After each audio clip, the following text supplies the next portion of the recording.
laboratório ele é um espaço para falas, exibição de filmes, oficinas e demais, enfim, eventos e projetos, ativações paralelas à exposição, que, na verdade, podem tocar em outros campos da discussão em torno da Amazônia, da questão indígena, evidentemente, da questão climática, da sustentabilidade, etc, etc, etc. São muitos os tópicos quando a gente fala de Amazônia. Hoje a gente recebe o Pedro Luz, antropólogo, que publicou um livro chamado Carta Psiconáutica.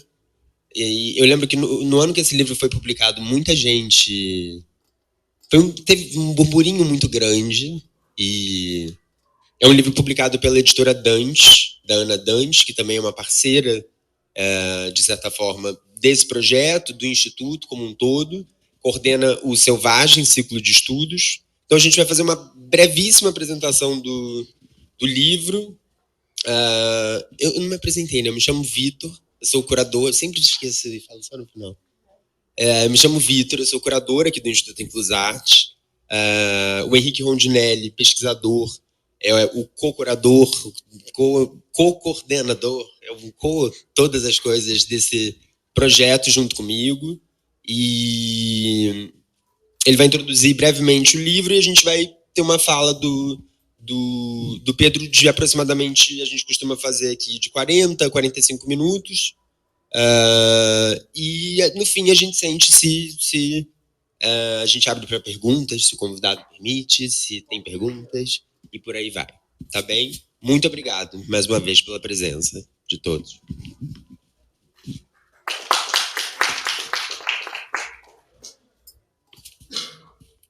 Boa noite, gente. O atraso é culpa minha. O Pedro não tem nada a ver com isso. Sei que ele é pontual. Mas, enfim, Pedro, obrigado por ter vindo. Conheci o Pedro numa ocasião maravilhosa, na casa da Marta, fazendo uma fala durante 2 dias. E aí o Pedro me apresentou para esse mundo aí da etnobotânica. E, enfim, acho que são uma das pessoas que está realmente querendo estudar não só a Amazônia, né, mas toda a completude do território brasileiro. E no caso do Cartas Psiconáuticas, né, do mundo inteiro, né, você tem casos de México, África. Então, um trabalho muito consistente, um trabalho muito bem feito. Mas, enfim, o Pedro preparou uma fala hoje, pelo que conversei com ele antes, nem exatamente sobre cartas psiconáuticas, né, mas uma fala com recorte mais específico sobre a Amazônia. Bom, o uso de plantas psicoativas por seres humanos é tão antigo quanto a própria humanidade. Todas as civilizações buscaram, por meio do manuseio de plantas, fungos e substâncias de origem diversa, uma maneira de alterar a percepção e a consciência para fins espirituais e ritualísticos. Ao longo de milênios, culturas aprenderam e refinaram o domínio dessas substâncias e, por meio de tradições, muitos desses saberes ancestrais foram preservados. Essa relação entre humanos e plantas psicoativas é objeto de estudo da etnobotânica. Os povos originários do Brasil compõem um conjunto formidável para o estudo da etnobotânica. Mate, guaraná, cardo santo, virola, angico e a própria ayahuasca são alguns dos exemplos das plantas utilizadas ritualisticamente nas 4 regiões do país. Em especial, os povos amazônicos configuram recorte particularmente relevante para o nosso laboratório. Hoje recebemos o Pedro Luz, um dos maiores nomes da etnobotânica brasileira, e autor do livro Carta Psiconáutica, publicado em 2015 pela editora Dante. Pedro Luz realizou diversas pesquisas de campo em território amazônico. Durante 1 ano e 4 meses, esteve entre os Rúpida, no interflúvio do rio Tiquié, com o rio Papuri. No Acre, direcionou uma pesquisa junto ao povo Runiquim, às margens do Rio Jordão, que contribuiu para o premiado lançamento do livro da cura Runiquim. Realizou outras pesquisas pontuais no Alto Solimões e no Nordeste brasileiro. Agradecemos muito ao Pedro Luz por ter topado ver o Inclusarte hoje para dividir conosco um pouco de suas experiências, histórias e conhecimentos.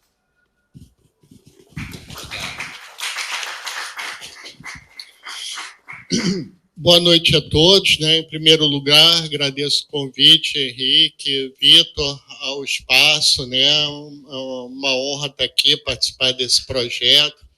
Eu acho que é muito importante a gente falar sobre a Amazônia cada vez mais, né? Nos posicionarmos aí em defesa não só desse grande jardim que é a Amazônia, mas dos povos que lá vivem, né? Porque hoje a gente sabe que a Amazônia é uma floresta produto da ação humana, certo? Então, foram os povos tradicionais que lá viviam que fizeram o manejo desse ambiente que resultou nessa floresta majestosa aí, né? Então, eu queria primeiro rapidamente falar um pouco sobre o que é etnobotânica. Tem algum biólogo na plateia, não? Que pena, porque eu não gosto de falar mal pelas costas. Brincadeira. Porque a etnobotânica, nós antropólogos acreditamos que é subdisciplina nossa, viemos fazendo isso desde os primórdios da nossa disciplina, né? Inclusive nomeamos esse campo, mas biólogos também fazem etnobotânica, mas é muito diferente a etnobotânica que nós fazemos e que os biólogos fazem, né? Nós usamos métodos qualitativos e os biólogos usam métodos quantitativos. Basicamente, em termos de ciência pura, a etnobotânica contribui para o campo da antropologia cognitiva, né? Porque estudando diferentes sistemas próprios de cada grupo étnico, de como esses povos nomeiam, classificam e utilizam as plantas, nós podemos inferir, né, pelo sistema classificatório muito do que é a cognição humana, né? Em termos de ciência pura, seria isso.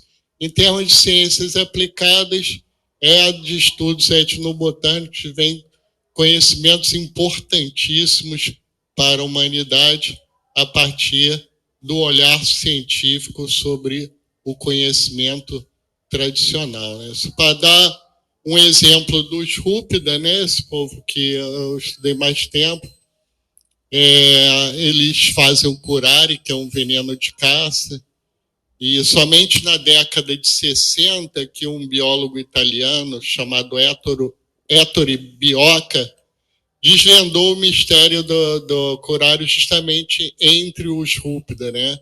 Porque o curare tem duas substâncias, curarina e turbocurarina. E nenhuma dessas substâncias se encontram nas plantas que fazem o curare, né? É o processo de preparo que resulta na síntese dessas moléculas. Aí vocês veem o enorme conhecimento ameríndio e a profundidade desse conhecimento.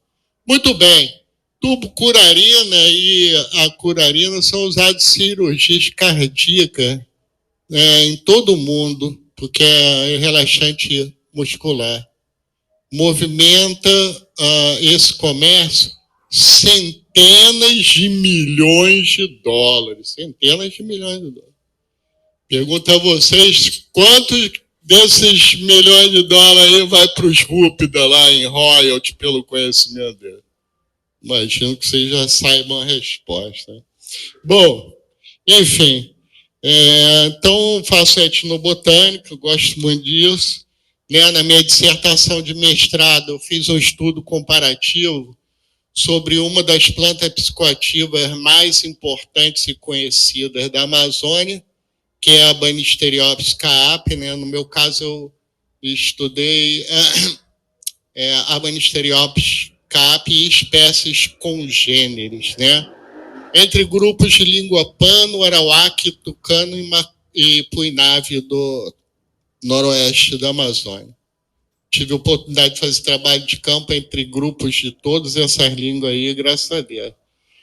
E na minha tese de doutorado, então, concentrei nos Rúpida, né, que é um grupo tradicionalmente nômade, coletor, caçador. E como o Henrique falou, eu vivi 1 ano e 4 meses com esse grupo étnico, né? Contrário dos maioria dos índios da Amazônia que moram na calha dos grandes rios, os Rúpida moram na floresta de terra firme. né, entre o rio Tiquié e o Papuri. Até a década de 60 e 70, não acreditava-se que a floresta terra firme da Amazônia pudesse prover sustento para populações humanas, certo? Por isso que a ideia do deserto verde e tudo mais. Hoje a gente sabe que, na verdade, foi o impacto colonial que depopulacionou a Amazônia, que o floresta terra firme era ocupada, sim, por povos coletores e caçadores, como o exemplo dos Rúpida, que, segundo o vestígio arqueológico, estão lá pelo menos 2.000 anos, né? Nessa região aí.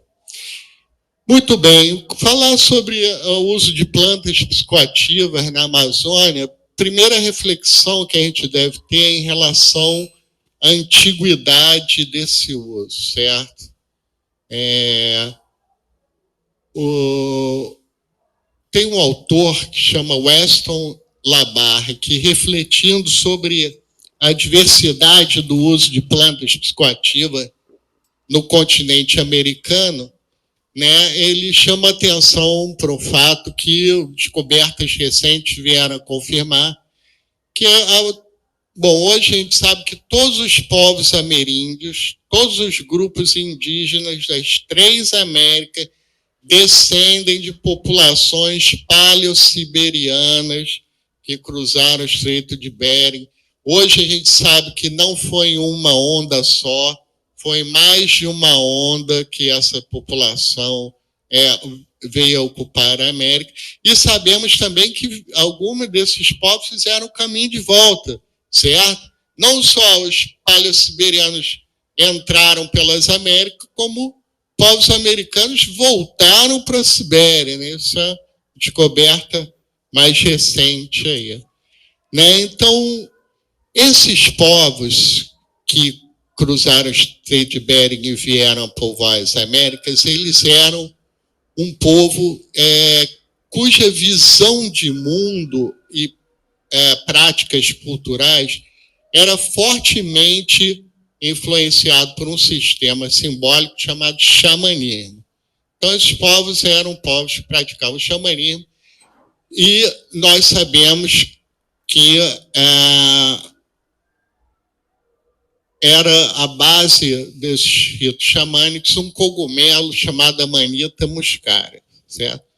Quando vão explorando novos ambientes ou populações, e não encontrando mais a Amanita muscaria, a área de distribuição dela original era até a América Central.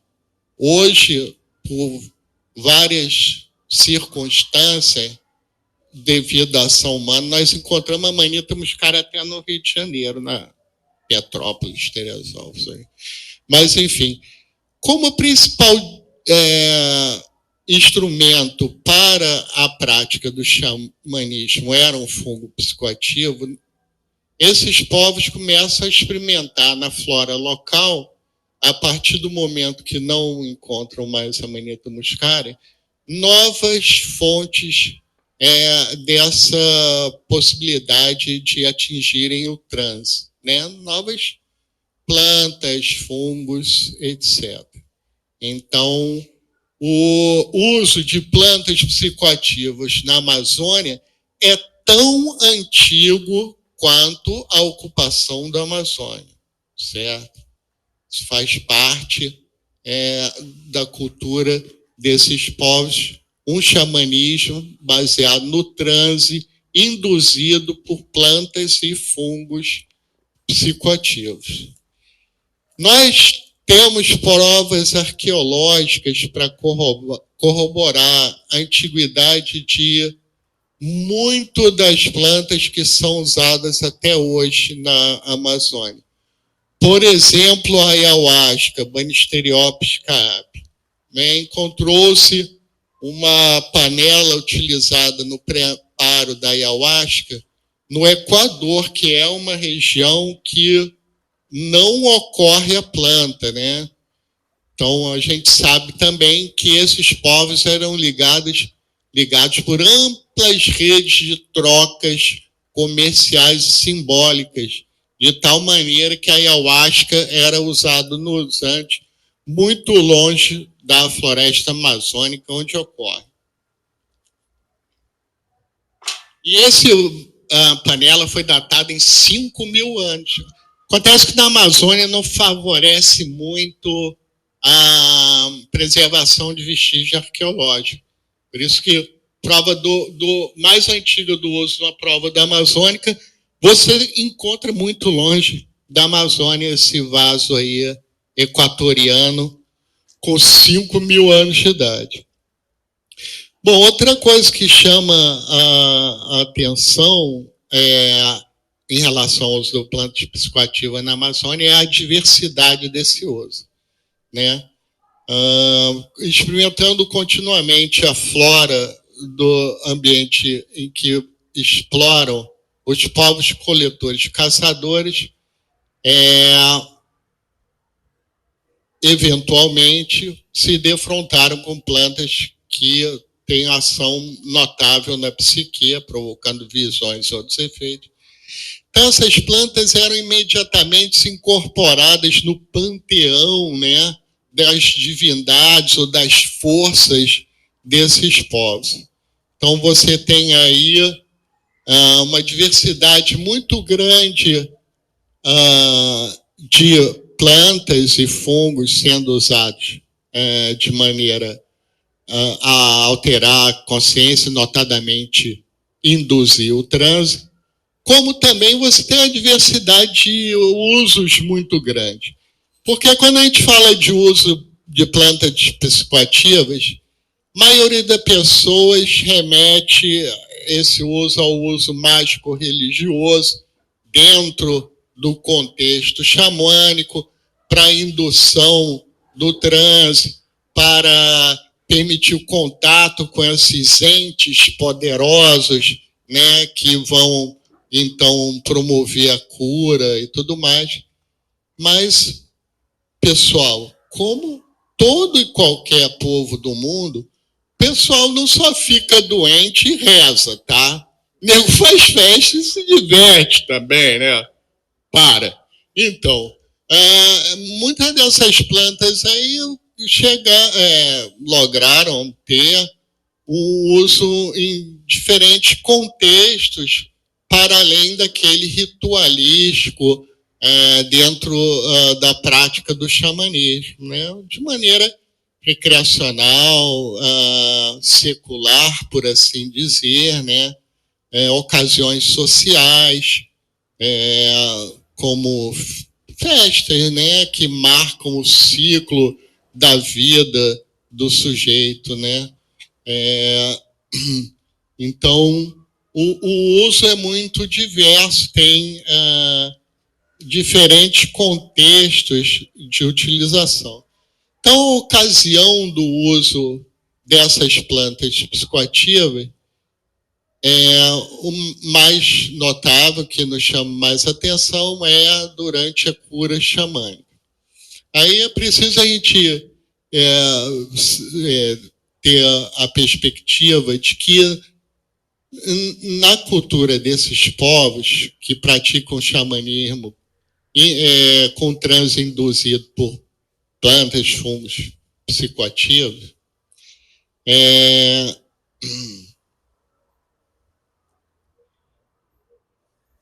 bom, essa é uma das ocasiões que se usa, né?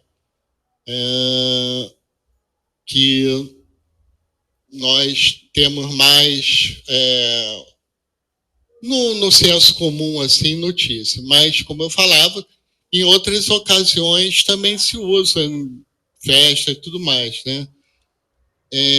Bom, como eu falava, né?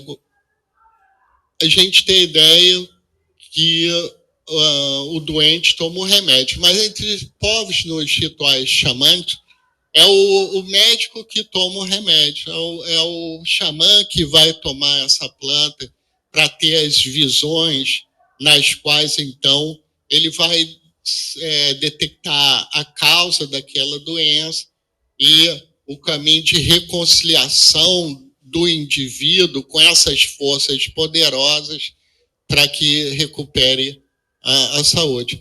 Então, nem sempre o doente toma a planta psicoativa, o xamã sempre, né?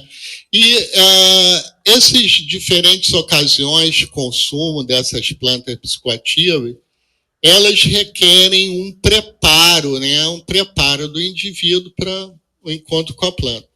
A gente, por conta do contato que nós temos com a cultura aí de religiões neo-ayahuasqueiras aí, muita gente tem notícia que se pede uma dieta que é não fazer sexo, não beber álcool e não comer carne. Isso. Bom, entre os povos indígenas, a coisa é muito mais complexa que isso, bem diferente em certos aspectos, né? Porque muita gente acha que não fazer sexo é o caminho para santidade, então para você encontrar com essas forças poderosas, mas não é essa perspectiva ameríndia, tá? Embora muitos grupos haja evitação do sexo, isso se dá muito mais por um investimento simbólico que esses povos fazem no fluido corporal. Tanto é que você não evita só fazer sexo, você evita a companhia de pessoas que fizeram sexo, você evita a companhia de mulheres que estão menstruadas, certo? Então tem muito a ver com a ideia de poluição causada pelos fluidos corporais, do que alguma visão puritana em relação ao sexo, alguma coisa assim. E as dietas, né, não comer carne, não é bem assim, né? A verdade é que o sujeito num grupo indígena, seja ele homem ou mulher ali, ele, durante toda a sua vida social, todo o tempo, ele vai estar sujeito a algum interdito alimentar. Então, para tomar plantas psicoativas, ele também vai ter interditos alimentares, certo? Mas não é toda e qualquer carne. Entre os rúpida, né? Eu sou vegetariano, né? Então, isso facilitou muito a minha pesquisa lá, porque pajé não come carne. Bom, eu estou lá para estudar o que o pajé faz, já me comporto como ele, então eles já me botaram nessa categoria aí direto, sem problema. Mas é muito mais, no caso do pajé, é um interdito absoluto, certo? O pajé não come carne, pelo menos entre os grupos. Agora, os outras pessoas, você não vai comer certas carnes, mas não tem menor problema de comer outras carnes, certo? E o álcool,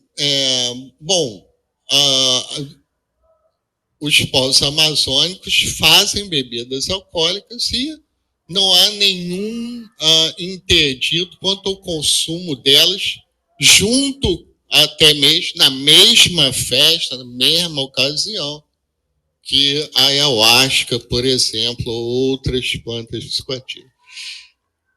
Isso é mais ou menos aí para a gente ter um quadro aí do que é o consumo de plantas psicoativas, né? Então, vai ser usado em rituais de cura xamânica, vai ser usado em ocasiões sociais, festas, certo?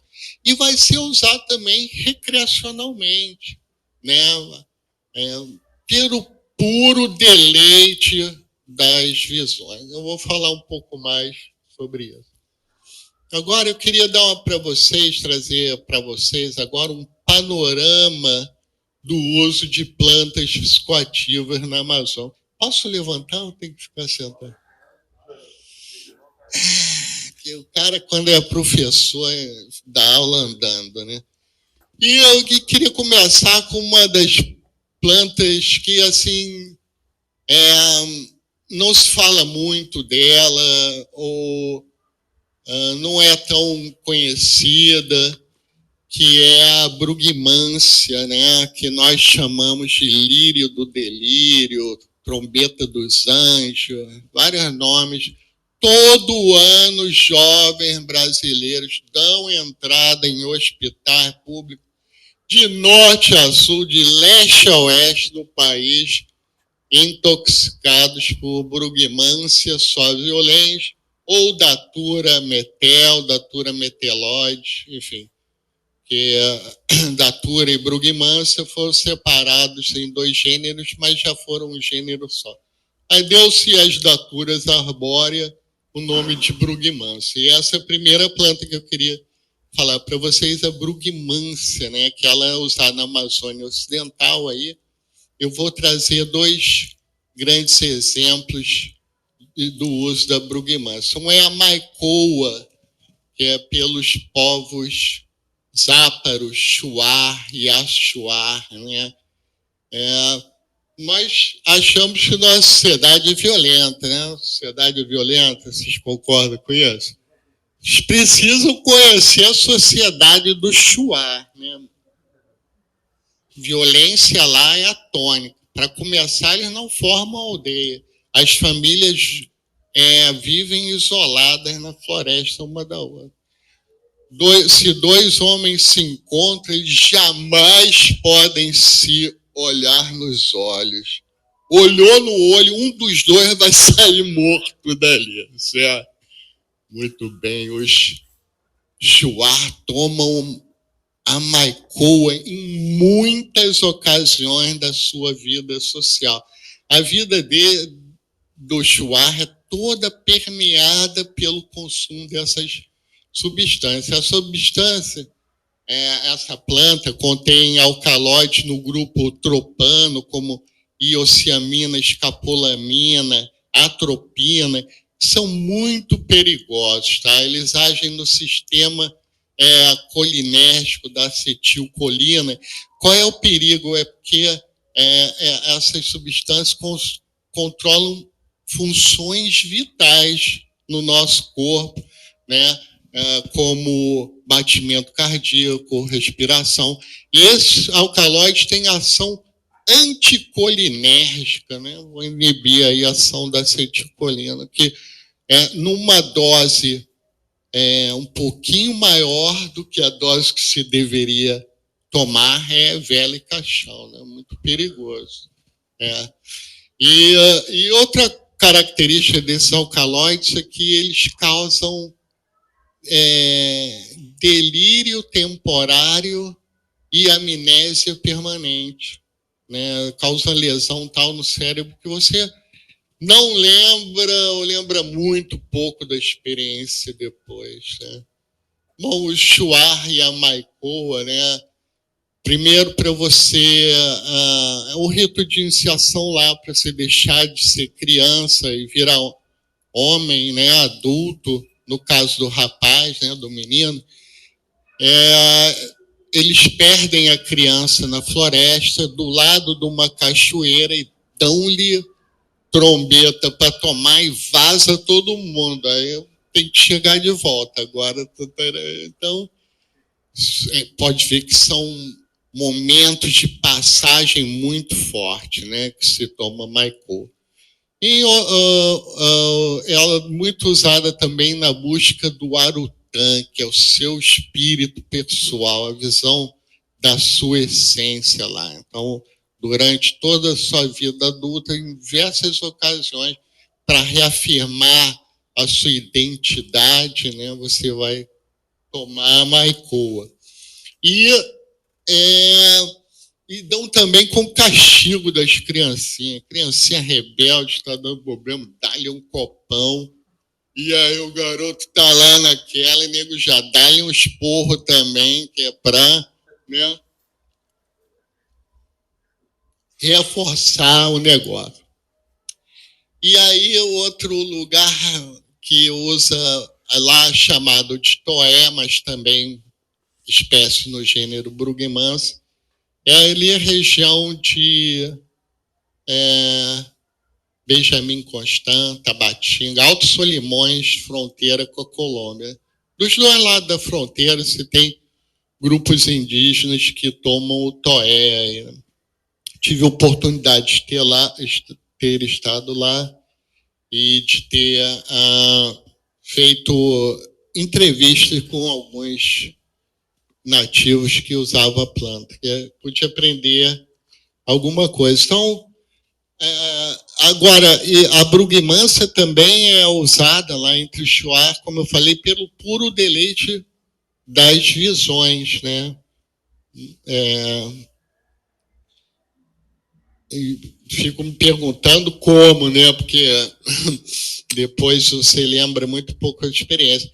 Eu fiz um documentário chama Figueira do Inferno, foi um documentário muito premiado, fala sobre o uso de espécies no gênero Datura e brugmansia, mas aí é no Nordeste brasileiro. Mas se tiverem interesse, dá uma olhada lá, está no YouTube, está no repositório de curtas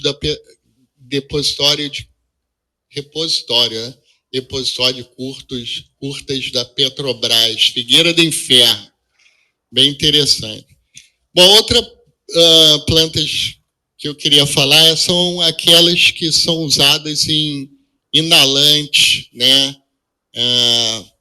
Chamado paricá. Paricá tem diferentes nomes, né? Quando ele é feito da Anandanthera peregrina, ele é chamado iopo ou niopo.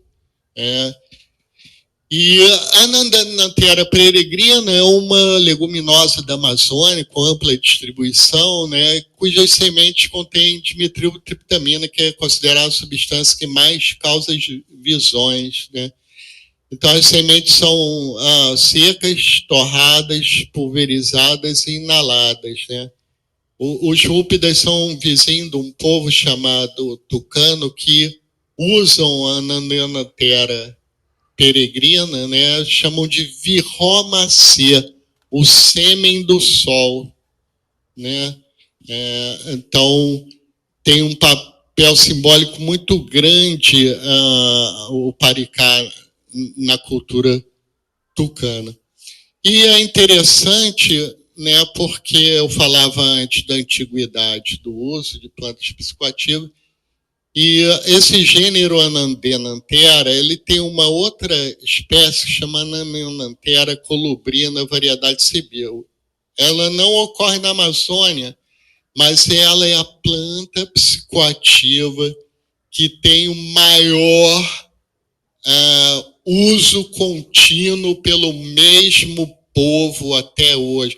Mais do que a ganja na Índia, para vocês terem uma ideia, certo? Há milhares de anos que os Mapuche do sul do Chile, norte da Argentina, vêm usando essa outra espécie no gênero Anandanthera, que na Amazônia ocidental é usado por várias tribos aí, dentro do mesmo contexto, para induzir o transe no ritual xamânico, para a visão dos entes poderosos, para a confirmação das crenças nativas, porque nesses ritos, né, toda a dinâmica, porque esses ritos não envolvem só a ingestão de plantas psicoativas, tá? Essa é uma técnica ameríndia para a indução do transe. Então, uma série de aquilo que se chama de a cena, né? A cena do consumo, ela tem uma série de coisas que vão ajudar esse transe. É a música, é a dança, respiração, tudo isso, né? Tudo isso se coordena para a visão, e nesses ritos coletivos você tem as visões esperadas do grupo, onde você confirma, né, aquela crença grupal. Então é muito importante para esses povos também, não só no sistema de cura, né, na manutenção da saúde, como reafirmação da sua crença, confirmação da sua identidade cultural, né?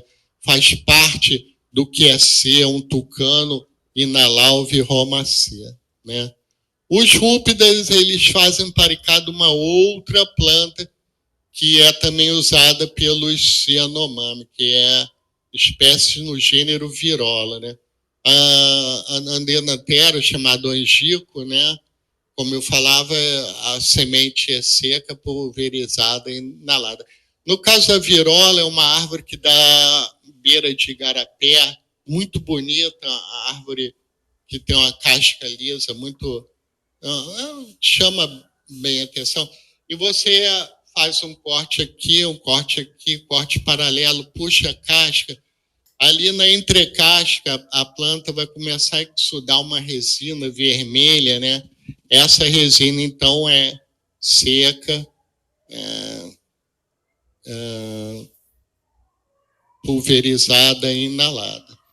E o paricá de virola para os rúpidas é um dos principais ajudantes do pajé, né? Eu falei que eu fiz pesquisa lá 1 ano e 4 meses. Eu fui justamente pesquisar, o foco principal era as plantas psicoativas. Eles usam 20... Eu consegui, no tempo que estive lá, ver, testemunhar e registrar o uso de 22 plantas psicoativas, né? Uma até muito curiosa, que é na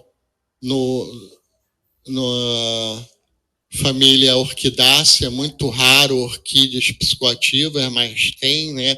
E essa orquídea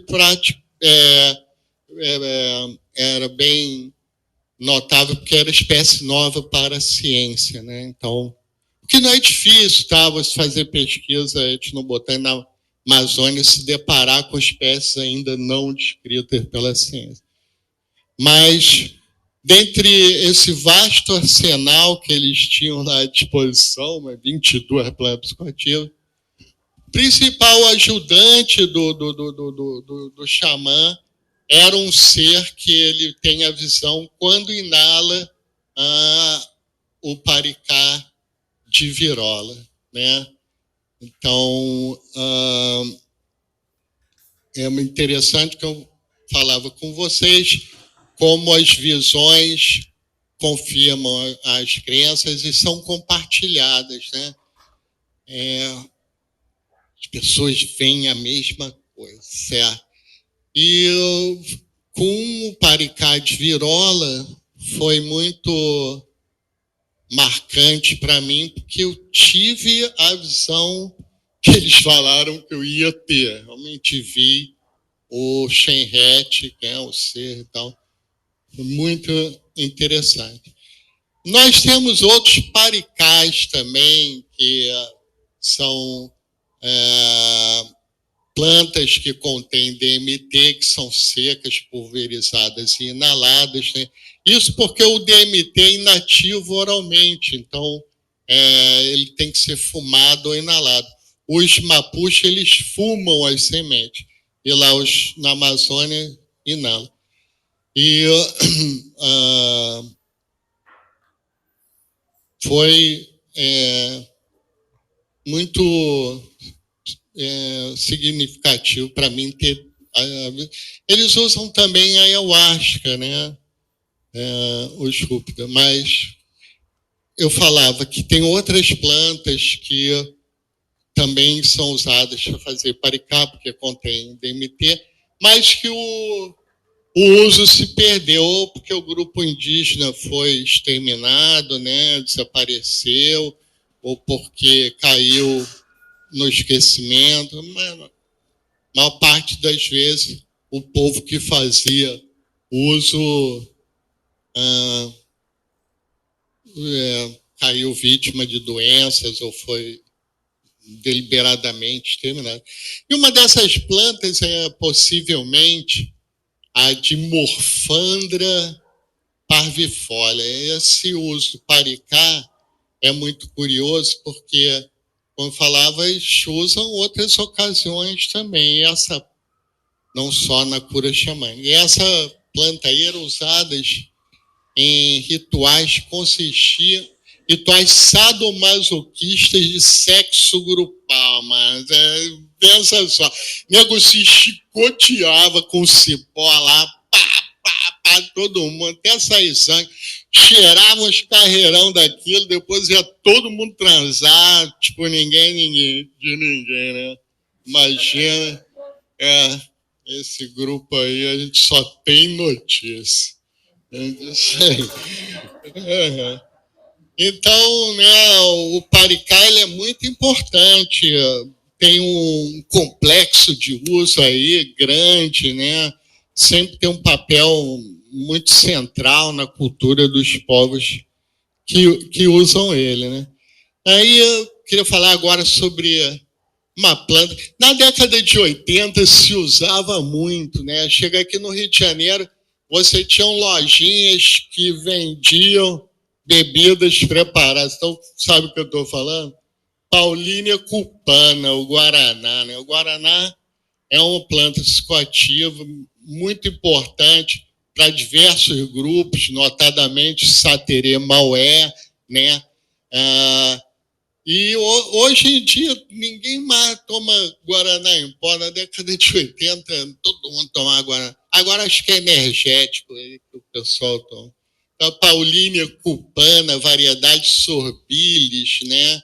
É uma planta que é usada para dar estamina, né? E muitas das plantas psicoativas elas têm um uso secular, como eu falava, não só festa, diversão também, mas para caçar, ok? Os Rúpidas são um povo coletor, caçador, então o ethos dele é muito baseado nessa questão da habilidade da caça, de trazer carne para casa e tudo mais. Então, a série de plantas psicoativas que são usadas com a finalidade de aumentar a capacidade de abater a caça do indivíduo. Então, são plantas que você vai tomar para ter visões sobre a etologia do animal. Você aprende sobre o comportamento do animal através das visões que essa planta dá. Tem plantas que vão te proporcionar visão noturna, que tu vai poder caçar à noite, certo? É uma série de plantas que são usadas para ajudar o desempenho na caça. O guaraná era uma dessas, que é uma planta para dar estamina. Bom, os Rúpida, a região que ocorre Guaraná é mar Amazônia Oriental ali, especialmente na área dos Saterê Maué. Tem uma série de mitos, né? Corpos grandes de mitos ameríndios sobre o Guaraná, que é muito interessante a origem do Guaraná. Os Rúpida, eles usam uma outra espécie no mesmo gênero, que é a Paulínia ioco. Assim, todo dia, por volta de 3, 4 horas da manhã, as pessoas se dirigem ao igarapé e tomam um chazão concentrado dessa. É um cipó, tá? O Paulínia cupana é um arbusto, o Paulínia ioco é um cipó. Fazem uma decocção da casca bem concentrada, tomam aquilo e imediatamente vomitam, né? Então, todo mundo começa o dia fazendo uma limpeza estomacal, vomitando, usando essa planta. Só que essa planta é muito rica em xantinas psicoativas, como a cafeína e outras, e chega a dar uma tremedeira na mão do sujeito, assim, depois de tão estripinado que fica. E isso é muito importante lá, né? Então, vocês terem uma ideia, a palavra em Rúpida para bom dia é Choi Ram, literalmente é você já tomou banho hoje? As pessoas se cumprimentam assim, quando já tomou banho hoje, sujeito? Por quê? Porque o banho é esse ritual aí de purificação. Para depois de vomitar, eles vão e se banham no igarapé, se limpam e tudo mais, né? Então, começa o dia com esse rito aí, né? Choi Ram já tomou banho. Cadê meu papelzinho, minha cola? Voou. Meu bolso.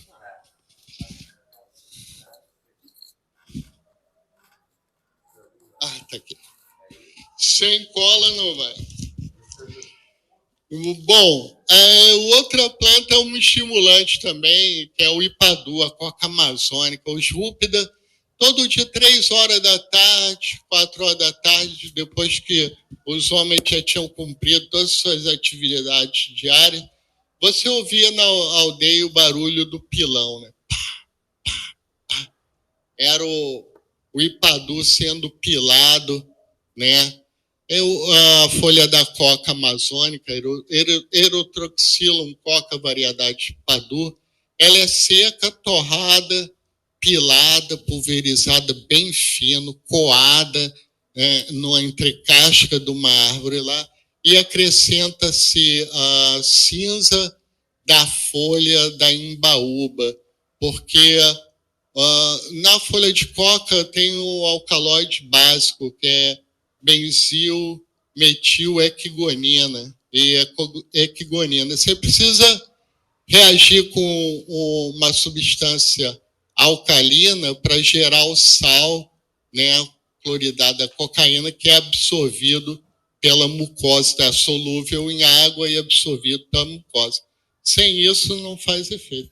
Então, todo dia você vê os velhos reunidos com o ipadu no canto da bochecha, que eles vão botando aquele pó no canto da bochecha e vão chupando aquilo e conversando. Era uma ocasião importantíssima para mim, porque era quando a gente obtinha muita informação etnográfica, né? Porque eles estão conversando e vão conversando até noitinha, assim, né? Comendo o ipadu e tudo mais. E a roda do ipadu, você sempre fala uma fórmula, você come e roda para pessoa, consumido coletivamente em roda, né? Você se serve e passa para o outro, e quem recebe sempre pergunta, não, nem, quer dizer, vem em paz, vem para uma fórmula para a pessoa falar nem, quer dizer, é de paz, eu não tenho nenhuma má intenção de te dar isso, né?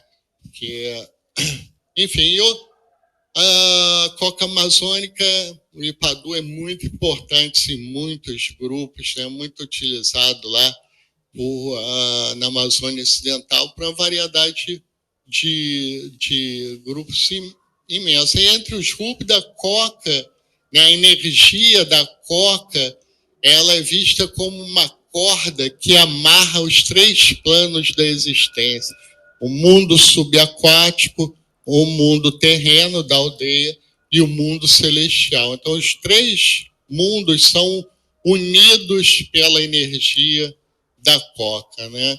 Para os índios tucanos, que são os vizinhos dos rúpida, a coca é uma das coisas sincriadas, ou seja, ela estava junto com o Criador desde sempre, né?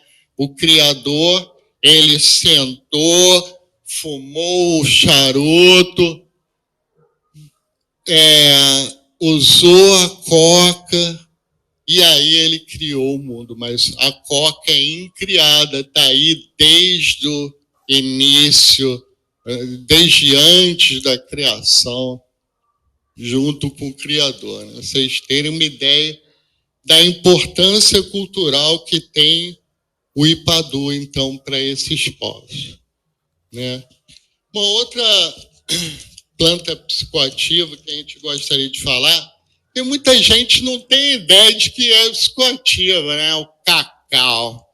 Como assim cacau psicoativo? O cacau tem várias xantinas psicoativas, com teobromina, cafeína, são todos estimulantes do sistema nervoso central, e o cacau contém uma substância chamada anandamida.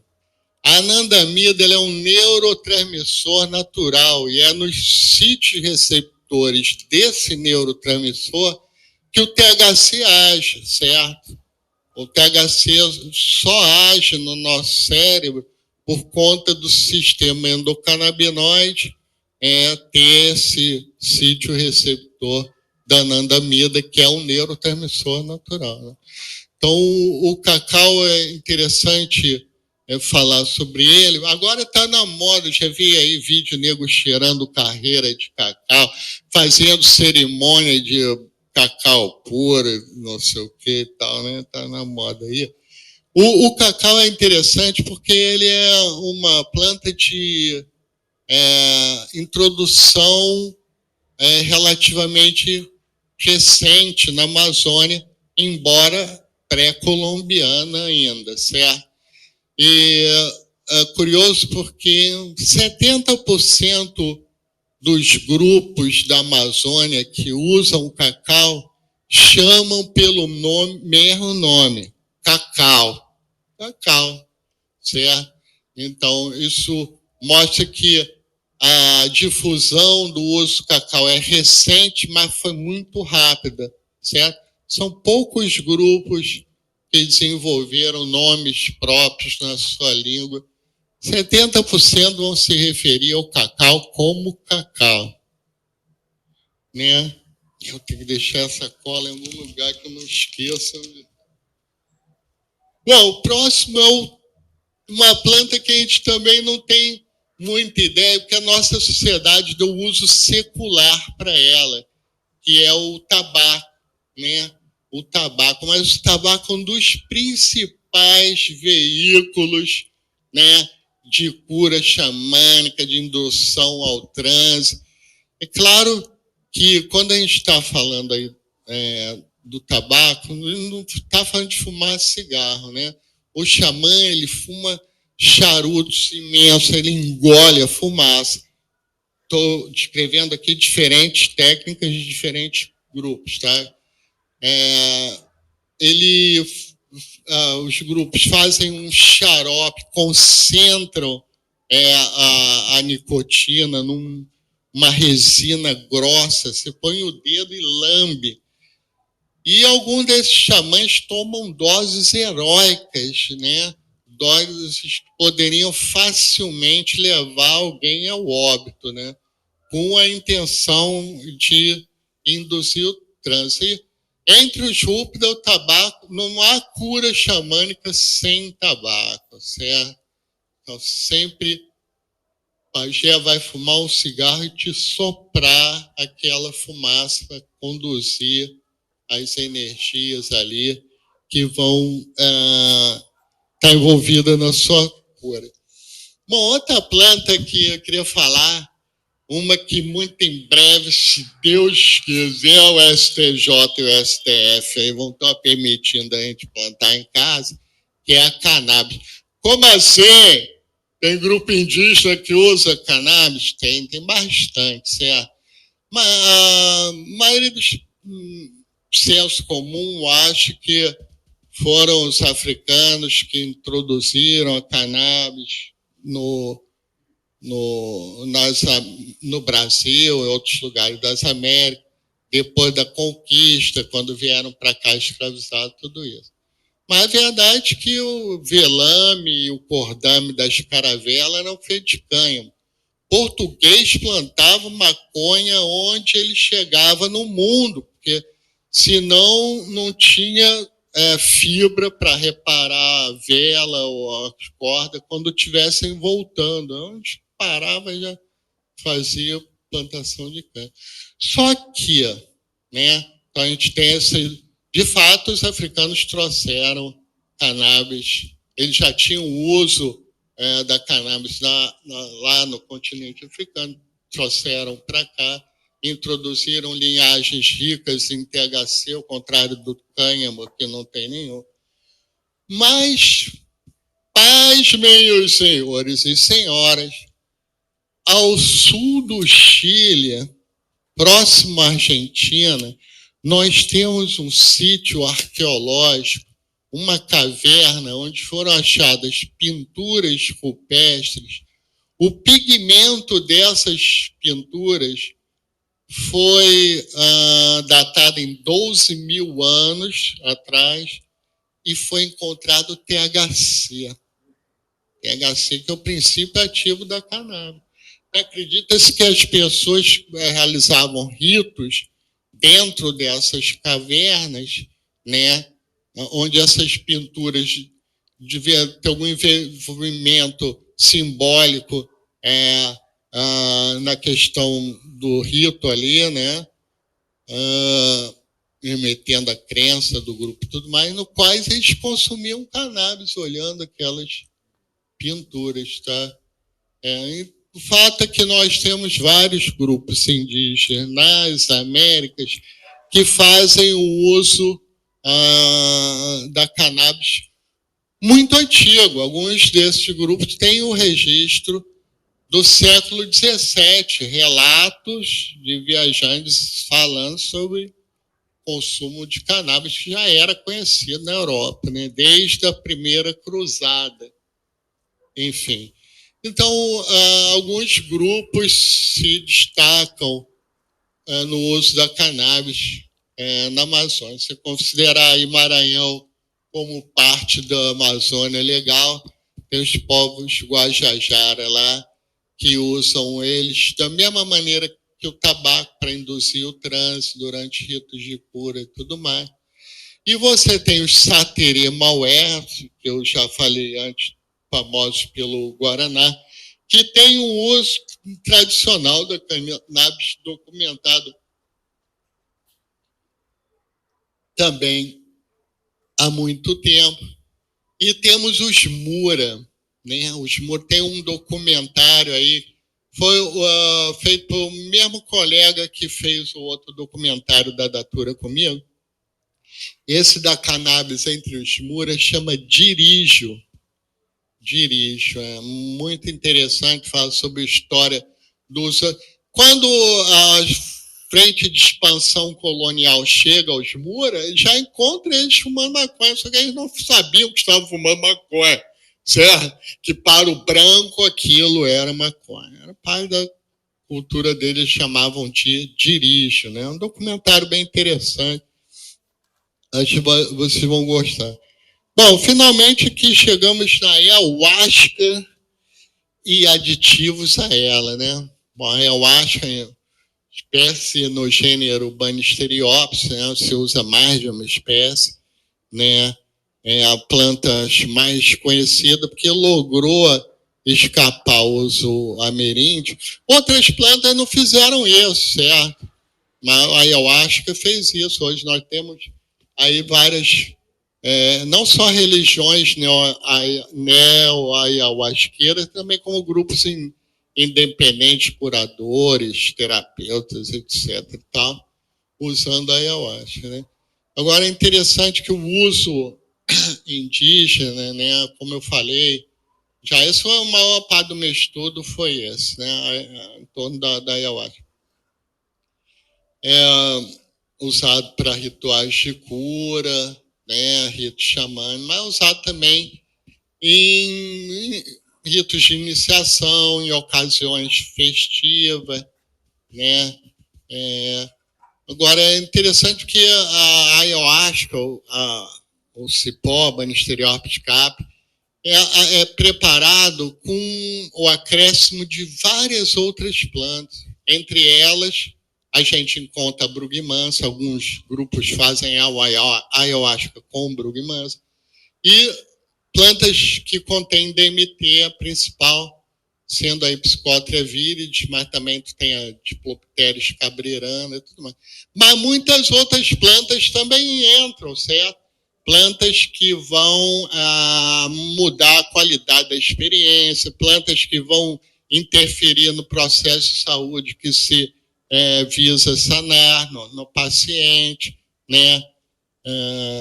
Então, isso é muito rico, essa farmacopeia ligada a Banisteriopsis capi.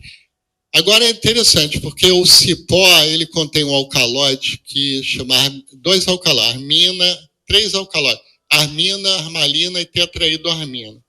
Esses alcaloides inibem uma enzima natural nossa que chama monaminoxidase. O DMT, ele é inativo oralmente, certo? Então você precisa... Por que o DMT inativa oralmente, porque o DMT ele é um neurotransmissor natural, ele é uma substância endógena. Embora nós encontramos essa molécula na natureza em míriade de plantas, nosso cérebro produz ele também, né? Hoje a gente sabe muito bem como é a síntese do DMT no nosso corpo, qual é o papel que o DMT tem. Vocês me avisam um tempo aí, tá? Se tiver.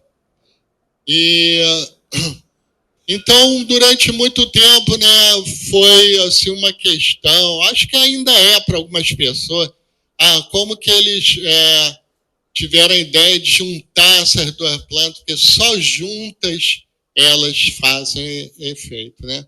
Então, esses povos vão te falar que isso se deu devido à revelação, né? A gente tomou o cipó que revelou que a gente tinha que misturar essa outra planta.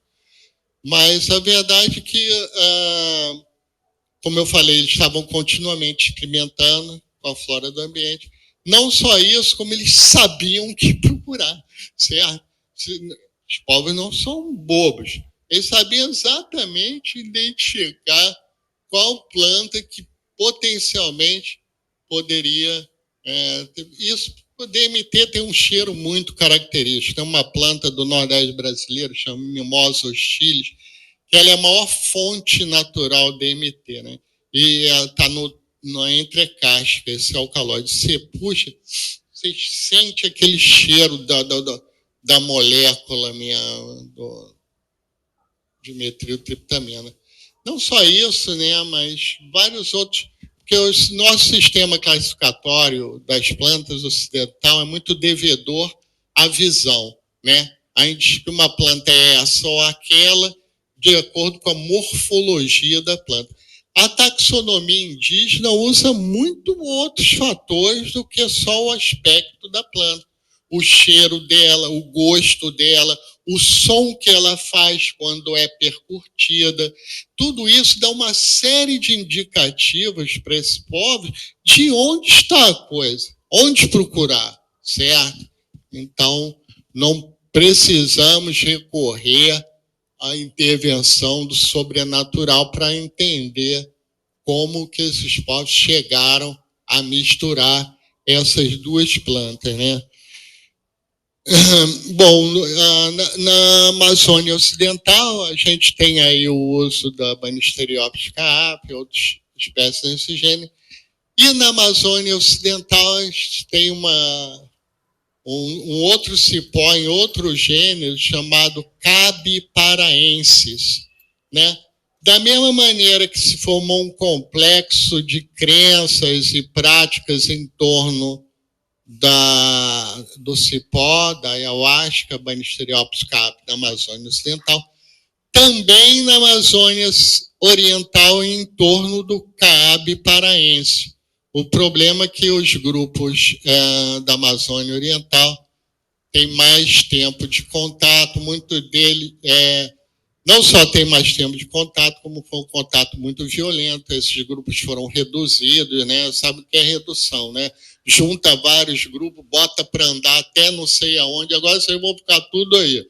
Então, isso teve nessa... Então, muito do uso se perdeu, esse uso. Agora que nós temos fenômeno da ressurgência étnica, né?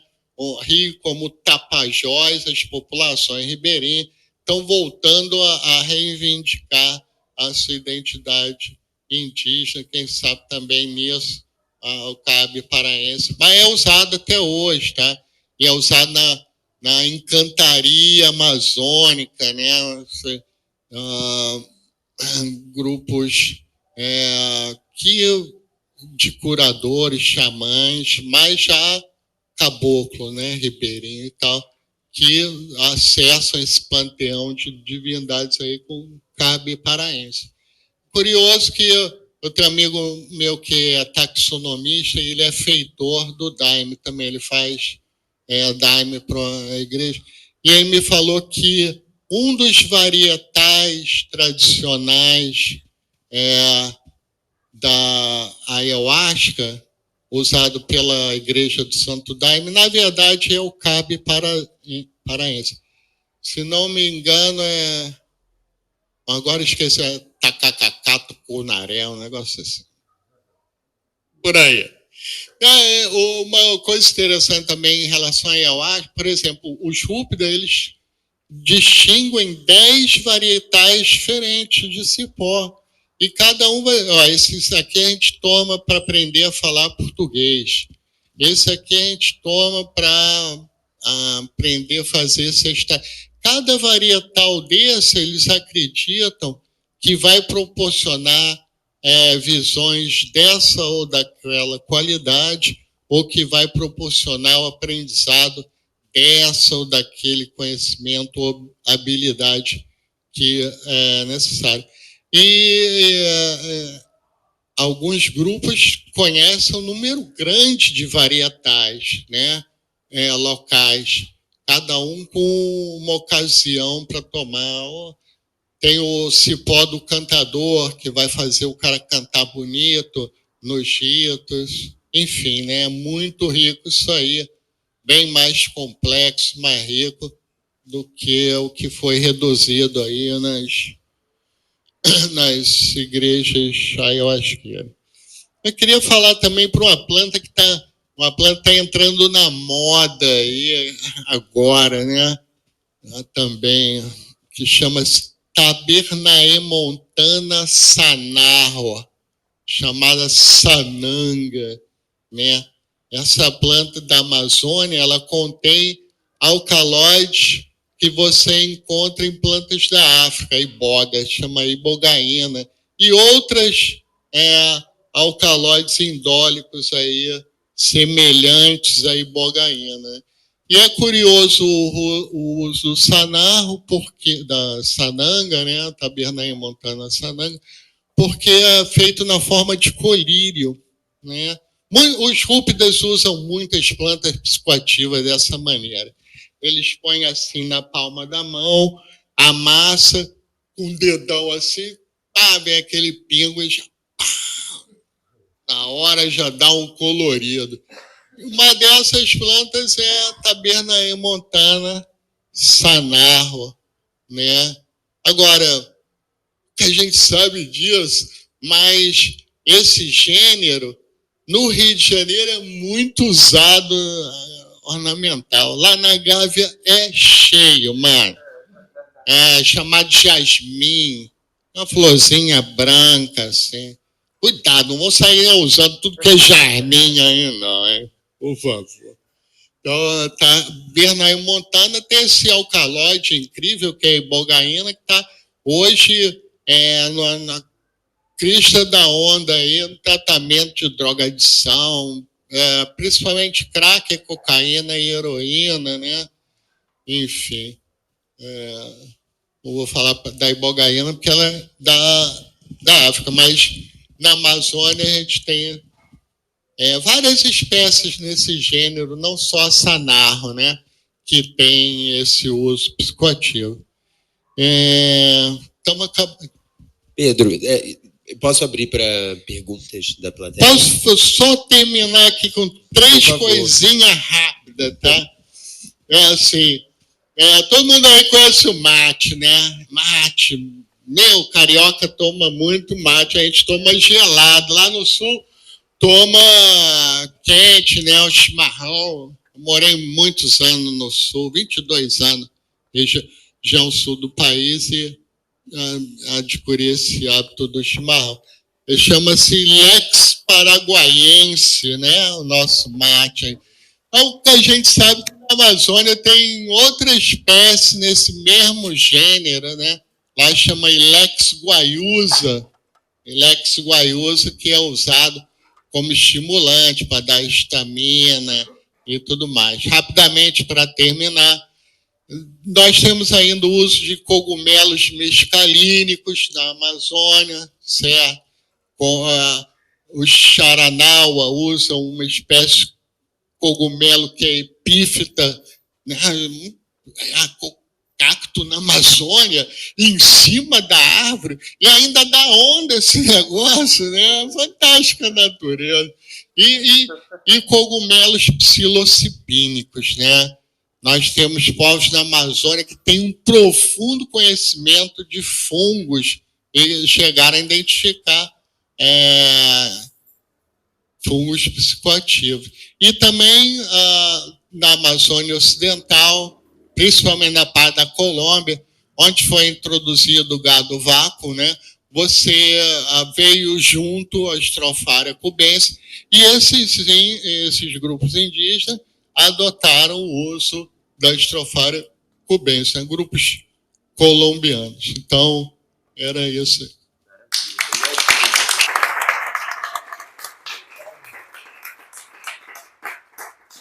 De fato, como o Henrique estava falando aqui, você é uma enciclopédia viva